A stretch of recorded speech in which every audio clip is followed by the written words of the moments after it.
बेदम हुए बीमार दवा क्यों नहीं देते? बेदम हुए बीमार दवा क्यों नहीं देते? तुम अच्छे मसीहा हो, शिफा क्यों नहीं देते? मिट जाएगी मखलूक तो इंसाफ करोगे, मुंसिफ हो तो हश्र उठा क्यों नहीं देते? भारत के संविधान के आर्टिकल 38 भारत को एक वेलफेयर स्टेट के तौर पर पेश करता है और सरकार की जिम्मेदारी है कि बजट और उससे जुड़ी वेलफेयर स्कीम्स के जरिए इन आर्टिकल्स को हकीकत में लाया जाए। इसलिए यूनियन बजट सिर्फ एक आंकड़ों की किताब नहीं, बल्कि सरकार की प्राथमिकता और वेलफेयर स्टेट के संविधान से जुड़ी वफादारी का आईना है। सरकार की जिम्मेदारी है कि इकोनॉमिक पॉलिसीज, जिनमें बजट भी शामिल है, ऐसी बनाए जाए जो गैर बराबरी को कम कर सके और सबसे ज्यादा गरीब वर्ग को सहारा दे। बजट वो लाइफलाइन है जिससे शिक्षा, स्वास्थ्य, पेयजल, social security, SC, ST, minority, गरीबों की भलाई के लिए स्कीमें चलाई जाती है। मगर ये बजट को देखकर महसूस होता है कि ये भविष्य के निर्माण से ज्यादा हेडलाइन बटोरने का एक दस्तावेज है। इससे सबसे ज्यादा प्रभावित होने वाली वही लोग पीछे छूट रहे हैं जिन्हें सरकार के सहारे की सबसे ज्यादा जरूरत थी। वो किसान जो बढ़ती लागत से परेशान हैं, वो नौजवान जो बेरोजगारी का सामना कर रहे हैं और वो औरतें जो निजामती रुकावटों से जूझ रही हैं और वो गरीब जो महंगाई के बोझ के तले दबे हुए हैं। This government is proudly marketing the income tax exemption of 12 lakhs. But the question is, how many Indians even earn that much to benefit from it? Only 2.2% of Indian population pays direct taxes, whereas no relief has been given in regards to indirect taxes, the burden of which falls on everyone, especially the poor and weaker section of the society. This clearly shows that this is not an inclusive budget. GST की ऊंची दरों ने आम आदमी की कमर तोड़ दी है। जरूरत इस बात की है कि खाद्य सामग्री, दवा, स्कूल की किताबें और जरूरत की चीजों पर टैक्स कम किया जाए। पेट्रोल, डीजल पर टैक्स कम करने की कोई कोशिश नहीं हुई, जिसका सीधा असर हर नागरिक पर पड़ता है। आर्टिकल 41 कहता है कि सरकार को ये कोशिश करनी चाहिए कि वो अपनी इकोनॉमिक हालात और रिसोर्सेज के हिसाब से लोगों को रोजगार दे। इस बजट ने बेरोजगारी दूर करने की दिशा में कोई ठोस उपाय नहीं दिया है। नई नौकरियों की बात तो छोड़िए, जो पहले से थी वो भी खत्म होती जा रही हैं। स्किल डेवलपमेंट प्रोग्राम के नाम पर करोड़ों खर्च किए जा रहे हैं, मगर सवाल ये है कि ट्रेनिंग लेने के बाद कितने नौजवानों को असल में नौकरी मिल रही है। सरकार के पास इसका भी कोई आंकड़ा नहीं है। सरकारी विभागों में लाखों पद खाली हैं, मगर भर्ती का कोई प्लान नहीं है। आर्टिकल 45, जिसके द्वारा सरकार की जिम्मेदारी है कि हर बच्चे को 6 साल की उम्र तक फ्री और जरूरी तालीम मिले ताकि उनका बुनियादी तालीमी डेवलपमेंट सही से हो सके, जिसको संसद ने शिक्षा का अधिकार अधिनियम बनाकर और भी मजबूती दी थी, परंतु इसकी जमीनी हालत क्या है वो किसी से छुपी नहीं है। नगरीय क्षेत्रों में सरकारी स्कूलों में शिक्षक न होने की वजह से स्कूल बंद हो रहे हैं तथा दूरस्थ ग्रामीण क्षेत्र के स्कूलों में टीचर ही नहीं पहुंच पा रहे हैं। सरकार कह रही है कि डिजिटल इंडिया और AI से तालीम का इंतजाम होगा, मगर जरा जमीन पर देखिए, उत्तर प्रदेश में सिर्फ 22% सरकारी स्कूलों में कंप्यूटर है। मेरे संसदीय क्षेत्र कैराना में कई सरकारी स्कूल शिक्षक न होने की वजह से बंद हैं और मदरसा एजुकेशन के बजट में 57% की कटौती कर दी गई है।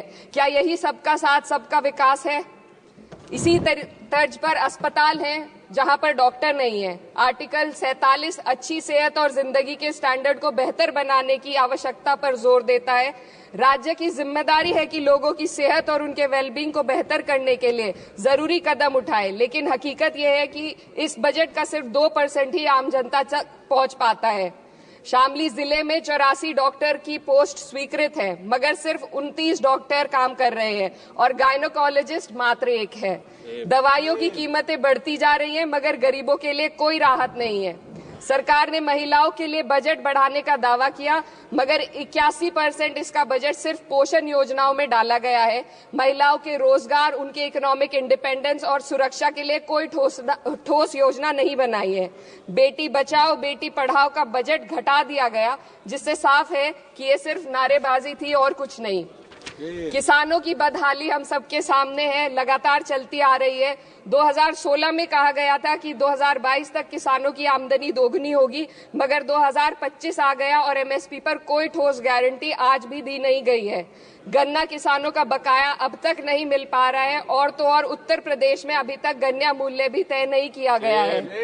डीएपी, यूरिया और खाद की कमी से परेशान किसान आज भी सड़क पर प्रदर्शन कर रहे हैं। मजदूरों के लिए जो सबसे बड़ी योजना मनरेगा थी, सरकार कहती है कि मनरेगा ग्रामीण भारत की रीढ़ है, मगर बजट में कोई भी बढ़ोतरी नहीं मिलना बहुत शर्मसार है। औसतन 44 दिन का ही रोजगार मिल रहा है, जबकि स्कीम 100 दिन की गारंटी की होती है। भारतीय रेलवे देश के लोगों की जीवन रेखा है और इसी से यहाँ के लोगों की आर्थिक एवं सामाजिक जिंदगी चल रही है।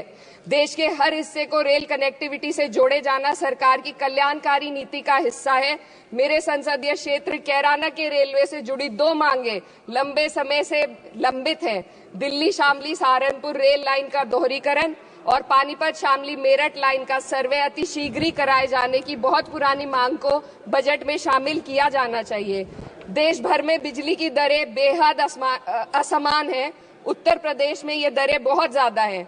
देश भर में एक समान बिजली दरें लागू करने का प्रावधान किया जाए। रिवैम्प योजना में हर घर तक बिजली पहुंचाने के लिए एलटी लाइन बनाने का प्रावधान भी जोड़ा जाए। कृषि उपकरणों व खाद डीएपी को जीएसटी से मुक्त किया जाए। किसानों की एमएसपी की मांग को पूरा करने के साथ साथ उत्तर प्रदेश के किसानों को गन्ना मूल्य निर्धारण पिछले वर्ष से बढ़ाकर किया जाना बेहद जरूरी है। जनपद शामली व मुजफ्फरनगर को एनसीआर में तो शामिल किया गया है, परंतु वहां पर कोई विकास नहीं हुआ तथा उसको कोई भी लाभ नहीं मिला है। वहां के लोग सिर्फ प्रदूषण के बाध्यकारी नियमों से परेशान हैं, इसलिए दोनों जनपदों को एनसीआर की सीमा से बाहर किया जाना चाहिए। मेरे संसदीय क्षेत्र में मैं कुछ चीजें बजट स्पीच में ऐड करना चाहती हूँ। एक, ट्रॉमा सेंटर और जिला अस्पताल के अपग्रेडेशन की भी मांग है। जनपद शामली और सहारनपुर में एक महिला डिग्री कॉलेज खोला जाए। कैराना में जस्ट कंक्लूडिंग, यमुना नदी के घाट पर सौंदर्य कार्य का भी कार्य जोड़ा जाए। जनपद शामली में टेक्सटाइल पार्क की स्थापना की जाए और जो संसद निधि है, सांसदों को केवल 5 करोड़ रुपए दिए जाते हैं और एमएलए, उत्तर प्रदेश के एमएलए को भी 5 करोड़ दिए जाते हैं। हमारी मांग है या तो इसे बढ़ाकर 25 करोड़ किया जाए या फिर सिरे से खारिज किया जाए। Sir just one The union budget was an opportunity to address the pressing. Sir, just 1 minute. Please, 2 more speakers are in your party. Sir, just concluding. Pressing concern of India's citizen, rising unemployment, soaring inflation, crumbling public services, and deepening rural distress. Yet, instead of offering real solution, the government has focused on optics and half measures. While tax relief for the middle class is welcome, it does nothing for the millions who earn too little to benefit from it. Education remains underfunded. Rural employment stagnates and farmers continue to struggle without meaningful support. The delays in conducting the census and caste census further exposes the government's disregard for data-driven policy making and social justice. India needs a budget that prioritizes its people, not just its economic headlines, a budget that invests in human capital, strengthens social security and ensures dignity and stability for all. But what we have instead is another missed opportunity, one that fails the poor, the youth, the farmers and the women of this country. Budget प्रस्ताव पर अपने विरोध को मैं 2 पंक्तियों में आपके सामने रखना चाहूंगी। बेदम हुए बीमार दवा क्यों नहीं देते? बेदम हुए बीमार दवा क्यों नहीं देते? तुम अच्छे मसीहा हो, शिफा क्यों नहीं देते? मिट जाएगी मखलूक तो इंसाफ करोगे, मुंसिफ हो तो हश्र उठा क्यों नहीं देते?